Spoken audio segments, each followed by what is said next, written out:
আসসালামু আলাইকুম। জুমার দিনে বিশেষ 6টি আমল শুনে যান, যেগুলির উপর আমল করলে প্রতি কদমে 1 বছর নফল রোজা এবং 1 বছর নফল নামাজের সওয়াব হাসিল হয়। যার সম্পর্কে হযরত মুল্লা আলী কারি রহমতুল্লাহ আলাইহি মেরকাত শরীফ মেশকাতে লিখেছেন যে, সহিহ হাদিস দ্বারা এত বেশি ফজিলত যে অন্য কোনো আমলে পাওয়া যায় না। এই হাদিসটি বর্ণনা করেন ইমাম আবু দাউদ, ইমাম তিরমিজি, ইমাম নাসাই, ইমাম ইবনে মাজাহ রাহমাতুল্লাহ আলাইহি।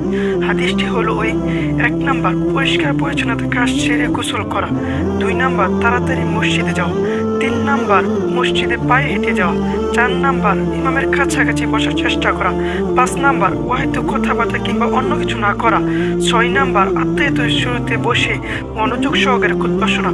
এই হাদিসটি ছোট্ট একটি হাদিস, কত গুরুত্বপূর্ণ হাদিস! এই হাদিসটি বর্ণনা করেছেন ইমাম আবু দাউদ, ইমাম তিরমিজি, ইমাম নাসাই, ইমাম ইবনে মাজাহ রাহমাতুল্লাহ আলাইহি। এই হাদিসটি লিখেছেন মাহমুদুল হাসান শাহ সাহেব, যাত্রাবাড়ি, ঢাকা। সকলকে আমল করার তৌফিক দান করুক, আমিন।